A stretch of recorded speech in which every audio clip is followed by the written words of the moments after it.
Gall bladder stones ఉన్న వాళ్ళు సర్జరీకి సైజ్ ఆఫ్ ద స్టోన్ బట్టి కన్నా సిమ్టమ్స్ బాగా ఎక్కువ ఉంటే మాత్రం ఖచ్చితంగా మెడికేషన్ పరంగా గాల్ బ్లాడర్ స్టోన్స్ని ఇది ఇస్తే ముందుగా గాల్ స్టోన్స్ అంటే ఏంటంటే లివర్కి దగ్గరలో ఉండే గ్యాల్ బ్లాడర్ అని ఒకటి ఉంటుందండి. దాన్ని పిత్తాశయం అంటారు. దాంట్లో వచ్చే స్టోన్స్ని గ్యాల్ బ్లాడర్ స్టోన్స్ అంటారు. ఇవి జనరలీ కామన్గా ఫిమేల్స్లో ఎక్కువ ఉంటాయండి. 30 ఇయర్స్ 40 ఇయర్స్ పైన ఉండే వయసు పడిన తర్వాత ఎక్కువ కనపడతాయి. అట్లని 20-30 ఏళ్ళకి కనపడతాయి.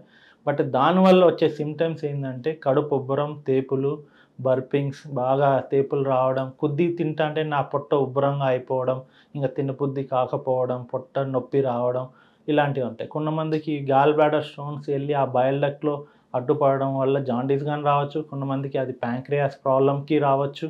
ప్యాంక్రెటైటిస్ ప్రాబ్లమ్ గాని కావచ్చు.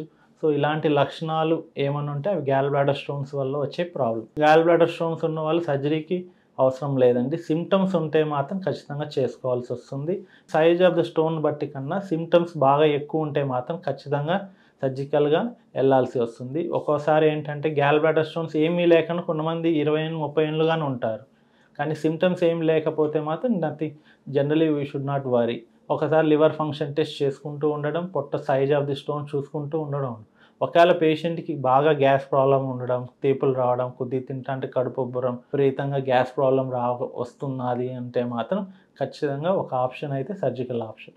మెడికేషన్ పరంగా గాల్ బ్లాడర్ స్టోన్స్‌ని ఇది ఇస్తే ఖచ్చితంగా డిజాల్వ్ అయిపోతుందనే పర్టిక్యులర్ మెడికేషన్ అయితే ఎక్కడా లేదండి. మామూలుగా కొద్ది వరకు bile acid dissolving agents like UDC, Udiliv అని ఒక టాబ్లెట్ ఉంటుంది. Ursodeoxycholic acid.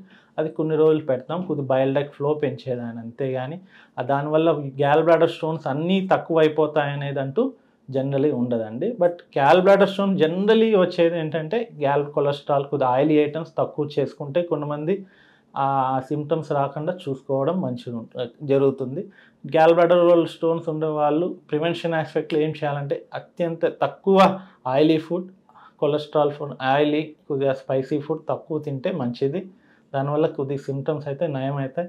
ఎంతవరకు సిమ్టమ్స్ తక్కువ ఉంటే అంతవరకు బెటర్. ఈ సిమ్టమ్స్ వచ్చి ఏమైనా ప్యాంక్రియాస్టైటిస్ లేకపోతే జాండీస్ వస్తే మాత్రం ఖచ్చితంగా వీళ్ళకి one of the option will be surgical removal of gall bladder అండి. Post gall bladder surgical care తర్వాత గానీ గాల్ బ్లాడర్ తీసేస్తే ఏమైతుంది, గాల్ బ్లాడర్ తీసేసినా గానీ కొద్దిగా డిజాల్వింగ్ డైజెస్టివ్ కెపాసిటీ కొద్దిగా ఆల్టర్ అవుతుంది కాబట్టి మనం జనరల్లీ గాల్ బ్లాడర్ తీసేసిన తర్వాత కానీ పేషెంట్లకి ఖచ్చితంగా కొద్దిగా ఆయిలీ ఐటెమ్ సాధ్యమైనంత 99% అవాయిడ్ చేయమని చెప్తాం. వాళ్ళు తగినంత ప్రతిరోజు ఫ్రూట్స్, వెజిటబుల్స్ తీసుకోవడం, బ్లాండ్ ఫుడ్ తీసుకోవడం, కొద్దిగా ఆయిలీ ఫుడ్ తక్కువ చేయడం చేస్తే మాత్రం లైఫ్ లాంగ్ ఎటువంటి సిమ్టమ్స్, కాంప్లికేషన్స్ లేకుండా ఉండగలుగుతారు.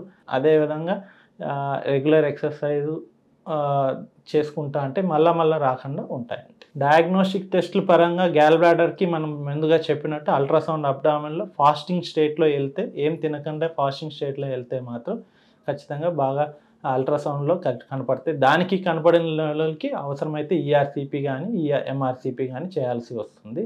అంతకి డిటెక్ట్ కాకపోతే నెక్స్ట్ లెవెల్ టెస్ట్ మామూలుగా ఎంఆర్‌సిపిలో ఖచ్చితంగా తెలుస్తుందండి.